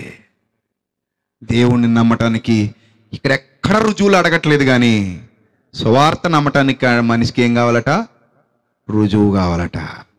అందుకే దేవుడు కూడా చిరాకొచ్చి, మీకు రుజువులు ఇచ్చేదేంది? నా కుమారుణ్ణే ఈ లోకానికి పంపించాను, ఇంతవరకు ప్రపంచం ఎన్నడూ కనీ విని ఎరుగని అద్భుతాలు నా కుమారుని ద్వారా చేయించాను. ఎవడూ చేయని అద్భుతాలు నా కుమారుడు చేశాడు. దానికి రుజువు రోమా సామ్రాజ్యం. హేరోదులుగే తెలుసు, పిలాతుకు తెలుసు, కైసరుకు తెలుసు, రోమా చక్రవర్తులకు తెలుసు నా కుమారుని గూర్చి. అందరూ ఆయన చూడాలని ఆశపడ్డారు. ప్రపంచం అంతా కూడై కూసే అంతగా ఆయన కీర్తి వ్యాపించింది, ఆయన కీర్తి వెలసిల్లింది. గ్రీసు దేశస్థులు ఆయన చూడాలని తహతహలాడిపోయారు. ప్రపంచమంతా ఆయన చూడాలని తహతహలాడిపోయిన దినాలవి. అలాంటి దైవకుమారుడు భూమి మీదకి వచ్చాడు. నక్షత్రాలే సాక్ష్యం పలికాయంటే ఇంకేం కావాలి? నక్షత్రం సాక్ష్యం పలికింది, గాలి సముద్రం సాక్ష్యం పలికింది. కైసరుకు మనుషులు లోబడతారు, తుఫాన్ లోబడదేటి కైసర్కే. కైసర్ అంటే ఎవడు? రోమా చక్రవర్తి, రోమా ప్రభుత్వ చక్రవర్తి. గాలిని సముద్రాన్ని గద్దించగలడా? గాలిని సముద్రాన్ని గద్దించగలడా? No, impossible. గాలిని సముద్రాన్ని గద్దించాలంటే ఎవరు గద్దిస్తారు? ఆ గాలిని సముద్రాన్ని సృష్టించిన సృష్టికర్త గద్దించాడు. గాలిని సముద్రాన్ని గద్దించాడు. అప్పుడట సముద్రం ఏమైందట? మిక్కిలి నిమ్మళమాయను. మిక్కిలి నిమ్మళమాయన. అది యేసుక్రీస్తు అంటే. ఇలాంటి రుజువులు చూపిస్తే, ఇలాంటి ఆధారాలు చూపిస్తే, ఇలాంటి ఎన్నో గొప్ప కార్యాలు. చనిపోయిన వాడిని కైసర్ తిరిగి లేపగలడా? మీరు చెప్పండి. చనిపోయిన వాడిని కైసర్ తిరిగి లేపగలడా? హేరోదు తిరిగి లేపగలడా? కుష్టు వ్యాధిని మటుమాయం చేయగలిగే శక్తి హేరోదుకుందా? ఉందా? లేదు. నాయన విధవరాలు కుమారుడు చనిపోయాడు. ఏం చేశాడు? పాడె ముట్టి లేపి ఎవరికి అప్పగించాడు? తల్లికి అప్పగించాడు. ఎవరు చేయగలరు లాంటివి? చెప్పండి, ఎవరు చేయగలరు? ఇన్ని అద్భుతాలు చేస్తేనట, ఇన్ని సూచక్రియలు చేస్తేనట వారు నమ్మారా? నమ్మలేదట. ఆయన వారి ఎదుట ఇన్ని సూచక్రియలు చేసినను వారు నమ్మరైరి. అప్పుడు దేవుడు అనుకున్నాడట, ఇంక వీళ్ళు వేస్ట్ గాళ్ళు, ఇంక ఈ ప్రపంచానికి సూచనలు కాదు. మళ్ళీ అడుగుతున్నారట, ఇదిగో మోషే అరణ్యంలో ఆహారం ఇచ్చినట్టు, మన్నాను కురిపించినట్టు నువ్వేమైనా చేస్తావా? తినేసిపోతావు. అంతే కదా. అప్పుడప్పుడు చూడండి, అమ్మ సాయంత్రం సభలు పెడుతున్నాం అమ్మ రండి అంటే, భోజనాలు ఉంటాయా అంటారు. అంటే ఇలా కావాల్సింది వాక్యమా అన్నమా భోజనమా? చెప్పండి, వాక్యమా భోజనమా? భోజనమే. భోజనం అయితే అసలు గ్రౌండ్లు సరిపోవు. భోజనం లేదనుకున్నారనుకోండి, పడుకుందాంలేండి, భోజనం లేదట. మరి ఏముందట? వాక్యం అటండి. వాక్యమా? వాక్యం అయితే ఏమింటామండి, సిరాకు. వేడివేడిగా శీతాకాలం కదండి, చక్కగా ఏమైనా బిర్యానీ పెడితే తినేసిపోతామండి. సో ఈ మధ్య ఏదో ఫ్యాషన్ అయిపోయింది. అందుకే నేను ఎక్కడికి వెళ్ళినా భోజనాలు పెట్టకండి రోయ్ అంటాను. పర్లేదు, అలాగే పంపండి. ఉళ్ళు మొక్కలు వేసుకుపోతారు. అప్పుడు ఇంకా విచిత్రం ఏం చేయాలి తెలుసా? చికెన్ బిర్యానీ కలదు అని పెట్టాలి పోస్టర్లో. వచ్చిన వాళ్ళందరికీ చికెన్ మటన్ బిర్యానీ కలదని పెట్టాలి. వాక్యం అంతా అయిపోయాక ఇదే చికెన్ మటన్ బిర్యానీ మేము సూచక రూపంలో చెప్పామనాలి. సాదృశ్యంగా చెప్పాం, వాక్యానికి సాదృశ్యంగా. ఇదే, ఇంతకంటే చికెన్ ఏముంది, మటన్ ఏముంది, వెళ్ళండి అనాలి. అప్పుడు ఏం చేస్తారు? సరిగ్గా కుక్కకాటికి చెప్పి దెబ్బ అన్నట్టు ఉంటుంది. అంతేనా మరి? లేకపోతే ఈ రోజుల్లో మహాభక్తులందరికీ ఏం కావాలట? సేవకుడు నానా పాటలు పడి నానా ఇబ్బందులు, మీటింగ్ పెట్టడమే కనా కష్టమైపోయి మీటింగులు పెడుతుంటే మళ్ళీ మూలిగా నక్కమే తాటిగా పడింది అన్నట్టు మళ్ళీ మీకు బిర్యానీలు పెట్టి పంపించాలా? మీరు సహకరించాల్సింది పోయి మళ్ళీ మీకే ఎదురు పెట్టుబడి పెట్టాలా? నేను అప్పుడప్పుడు చాలా బాధేస్తుందండి. కొంతమంది బేద సేవకులు పిలుస్తుంటారు, నన్ను వెళ్తుంటాను అక్కడికి. వాళ్ళు అంటారు, అయ్యా ఈరోజు ఆటోలకు డబ్బులు ఇచ్చామండి అంటారు, వ్యాన్లకు డబ్బులు ఇచ్చామంటారు, ట్రాక్టర్లకు డబ్బులు ఇచ్చామంటారు. ఏందే బాబు ఇదంతా అంటాను నేను. వాక్యానికి వచ్చేటప్పుడు విశ్వాసులారా, స్వచ్ఛందంగా మీరే మీ సొంత ఖర్చులు పెట్టుకొని రండి. అది మీకు నిజంగా దీవెన, మీకు ఆశీర్వాదం. 10 రూపాయల కోసం కక్కుర్తి పడకండి. నీకైతే 10 రూపాయలతో పోద్ది. అదే ఒకడి మీద భారం వేసేస్తే వాడి 10,000 అవుతుంది, నీకైతే 10 రూపాయలతో పోద్ది. సో 100 మంది 10 రూపాయలు పెట్టుకుని రావడం బాగుంటుందా? ఒకడి మీద 1000 రూపాయలు భారం వేసేస్తే బాగుంటుందా? అయినా హార్ట్ అటాక్ వచ్చింది అనుకో, ఎవడైనా ఆటో పెడితే బాగుండు హాస్పిటల్. ఎవడైనా హాస్పిటల్కి ఆటో పెట్టి తీసుకెళ్తే బాగుండు అంటావా? నీ సొంత డబ్బులు పెట్టుకుని పోతావా? అంతేనా మరి? అంటే వైద్యం కోసం వెళ్ళేటప్పుడేమో నీ సొంత డబ్బులు పెట్టుకు పోతావా? మరి ఇది వైద్యం కాదా? ఇది వైద్యమా కాదా చెప్పు? నీ ఆత్మకు వైద్యమైనా వాక్యం చేసే వైద్యమైనది? నీ ఆత్మ రక్షణకి వాక్యం చేసే వైద్యం ఇది. ఈ వైద్యానికి మాత్రం నీకు ఎవడొక డబ్బులు ఇవ్వాలా, భోజనం పెట్టాలా, లేకపోతే రావా? అందుకే నేను ఇలాగే చెప్తానండి, మంచిగా వేయండి రా, పోస్టర్లు వేయండి, అందరికి ఉచిత భోజన వసతి అని చెప్పండి, ఇంటికి పార్సిల్ కూడా ఇస్తామని రాసేయండి, అందులో ఏం పర్లేదు. నేను ఉన్నాను కదా మీకు కవర్ చేయడానికి. లాస్ట్లో చెప్తా, మీకు పోస్టర్లో రాసిన ఆహారం ఏదైతే ఉందో అది ఇదే అంటానంతే. ఎందుకంటే జుంటితేనె దారల కంటే మధురం పాడబాడిస్తాను ముందు. జుంటితేనె దారల కన్నా ఏసునామమే మధురం అని నీ చేత పాట పాడించి, బిర్యానీల కన్నా, చికెన్ బిర్యానీల కన్నా, మటన్ బిర్యానీల కన్నా ఏసునామమే మధురం. ఇంటికి వెళ్ళి సరి, అప్పుడు సరిగ్గా సరదా తీరిపోద్ది. నాగలటోడు తగలక మీకు నిజంగా పెట్టేసేమో వలన ఇదికి అలవాటు పడిపోయారు. ఈసారి నా పోస్టర్ చూస్తే భోజనం ఉండదు అనుకుంటారు అనమాట. ఈ పోస్టర్ చూసి రాసిన కూడా వెళ్ళకండి, ఆల్రెడీ సీక్రెట్ చెప్పేశాడు. ఇంటి దగ్గర తినేసి వెళ్ళిపోండి, లేదా క్యారేజీ కట్టుకు వెళ్ళిపోండి, ఇంక అంతే. అంతేనండి. మనం ఇంటి దగ్గర తిన్నాం అనుకోండి 20 రూపాయలతో పోద్దండి. అదే వీళ్ళ మీద పడ్డాం అనుకోండి 1000 మందికి ఒకటి ఎక్కడ పెట్టగలండి. సెమినార్ చేసాం రాజమండ్రిలో, సెమినారు 15 లక్షలు అయిపోయింది. నిజం. టోకెన్లు వచ్చినాయి, మాకు వచ్చింది ఎంత తెలుసా? 3 లక్షలు. ఎవరు నమ్మరు, 15 లక్షలు అయింది మాకు రాజమండ్రి సెమినార్కి. మా చేతికి వచ్చింది ఎంత? టోకెన్లు రోజుకు 100 రూపాయలు పెట్టాం. కొందరు కొనుక్కున్నారు, కొందరు కొనుక్కోలేదు, కొందరు ఉత్తిని తినేసిపోయారు. కనీసం దేవుని పని కదా అని కొందరు సహకరించనైనా సహకరించలేదు. ఎంతోమంది సేవకులను పిలిచి ప్రతిరోజు వాక్యం బోధిస్తూ రోజుకి 8 ప్రసంగాలు అందరినీ బలపరిస్తే 12 లక్షలు, 3 లక్షలు వచ్చింది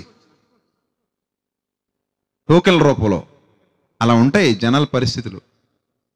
వేద సేవకులు ఏమైపోతారు? వాళ్ళు ఇంకెలా చేయగలరు కార్యక్రమాలు?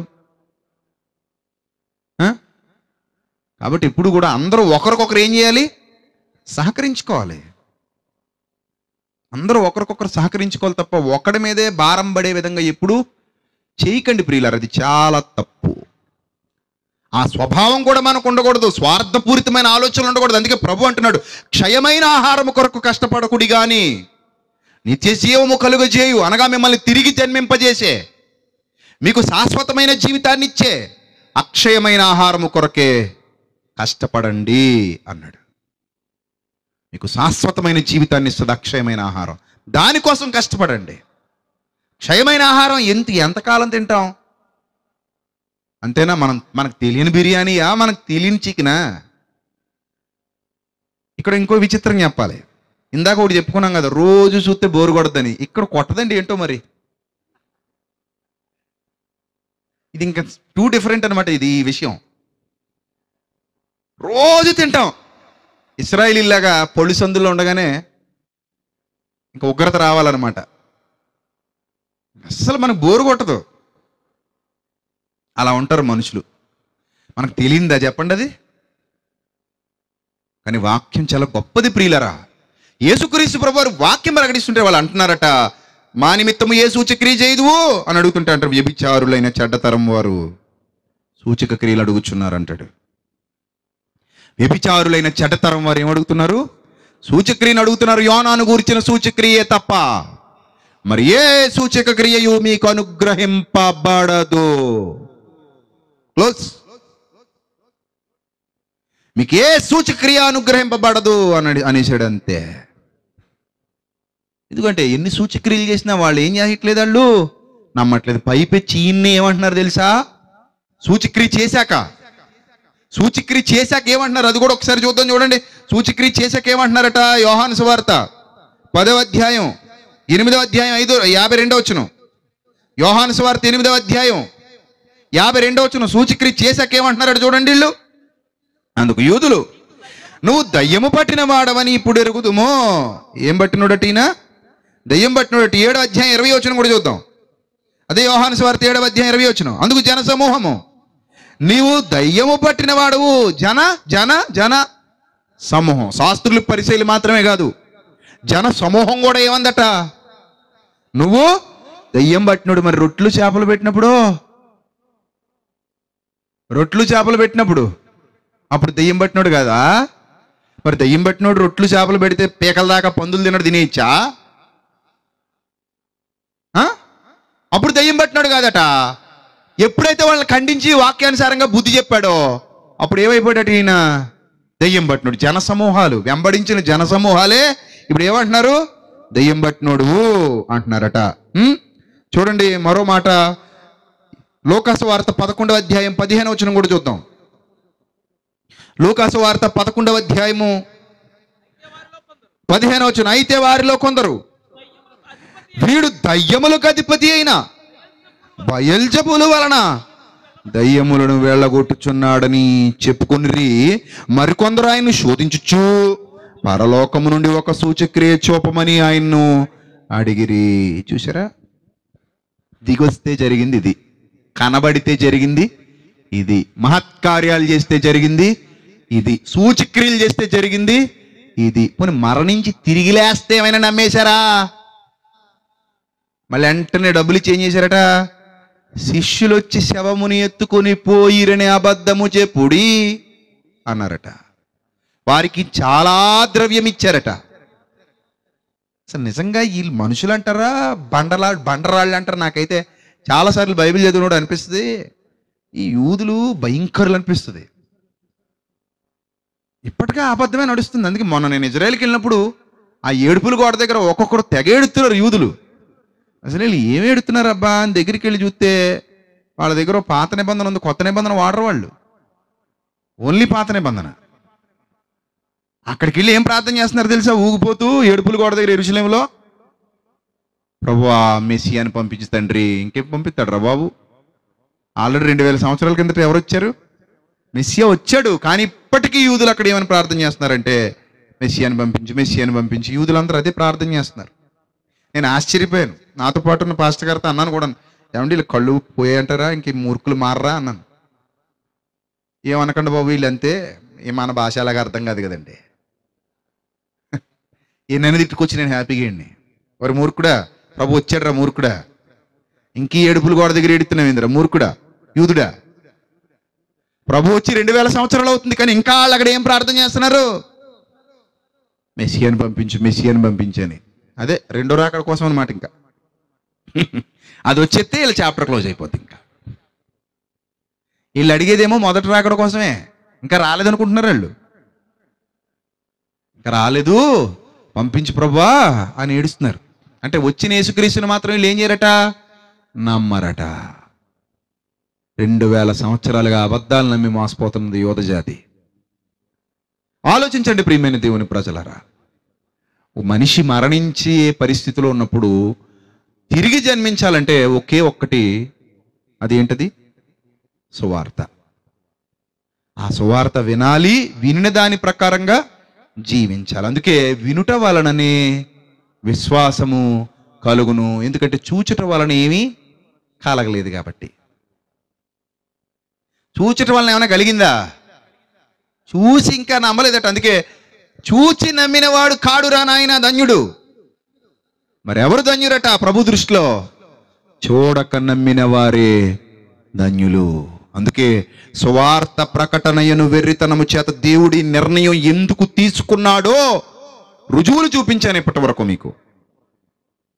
మనిషిని తిరిగి జన్మింప చేయటానికి దేవుడు సువార్తనే ఎందుకు ప్రకటించమన్నాడో, సువార్త ప్రకటించడానికి ఎన్నిక లేని వారినే ఎందుకు ఎన్నుకున్నాడో, ఈ ఎన్నిక లేని వారిని లోకంలోనికి వెళ్ళి మీరు సువార్త ప్రకటించండి అని ఎందుకు చెప్పాడో, ఇవన్నీ మనం ఆలోచిస్తుంటే మనకు అర్థమయ్యేది ఒకటే: ప్రభువు నేల మీదకు వచ్చి ప్రత్యక్షంగా ఎన్నో చేసినా ఎవరు ఆయనని నమ్మలేదట.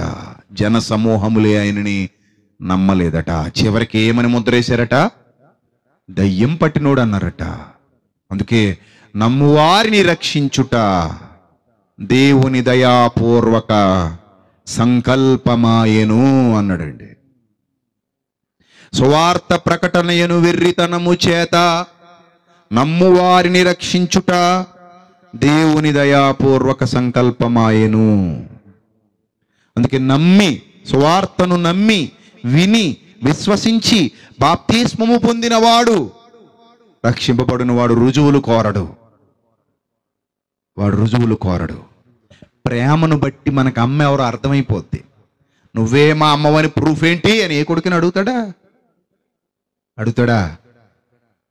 రుజువేంటి? నువ్వే మా అమ్మవని, నువ్వే మా నాన్నవని రుజువేంటి అని ఏ కొడుకుని అడుగుతాడా? అడగడు. ప్రేమ. మరి దేవుని ప్రేమను వర్ణించడానికి మన జీవితం సరిపోద్దా? ఊపిరి ఆయనది, జీవితం ఆయనది, బ్రతుకు ఆయనది. ఆయన వలన మనము చలించుచున్నాము, ఆయన వలన మనము ఉనికి కలిగి ఉన్నాము, ఆయన వలననే మనము జీవించుచున్నాము. అర్థమవుతుందా? ఆయన మనకు తండ్రి. ఆ ప్రేమ అర్థమైన వాడు ఆయన మాటలు విని మారిపోతాడు. ఆయన మాటలు విని మారి ఆయన కొరకు బ్రతుకుతాడు, ఆయన ఇష్టాన్ని నెరవేరుస్తాడు. ఆయన సువార్త, నీతి సువార్త సమాజంలో గానం చేస్తాడు. ఆయనను గూర్చి చెప్పక మౌనంగా ఉండలేడు. కాబట్టి ప్రియులరా, వినిన వారు ధన్యులు, వినని వారు వారి ప్రాణానికి వారే ఉత్తరవాదులు. చెప్పవలసిన బాధ్యత మన మీద ప్రభు మోపాడు గనుక బ్రతికి ఉన్నంత వరకు ఈ సత్య సువార్త సమాజానికి చాటండి, దేవుని గురించి తెలియజెప్పండి. క్రీస్తు రాయబారులుగా చివరి వరకు, కడ వరకు నమ్మకత్వంతో కొనసాగండి. దేవుడు మిమ్మును, మీ కుటుంబాలను సమృద్ధిగా దీవించి ఆశీర్వదించునుగాక. తలలు వంచండి, ప్రార్థన చేసుకుందాం. సర్వకృపానిధి, కనికరం కలిగినటువంటి మా కన్న తండ్రి, దయగలిగిన మా దేవ, ఇంతవరకు విలువైన మీ జ్ఞానంతో ప్రభువా అనేకమైన సత్య సంబంధమైన సంగతులను గ్రహించుటకు మాకు తెలివిని, వివేకాన్ని నేర్పించినందుకు స్తోత్రం తండ్రి. ప్రభువా, వినుట వలన విశ్వాసము కలుగును. విశ్వాసమనున్నది నిరీక్షింపబడు వాటి యొక్క నిజ స్వరూపము.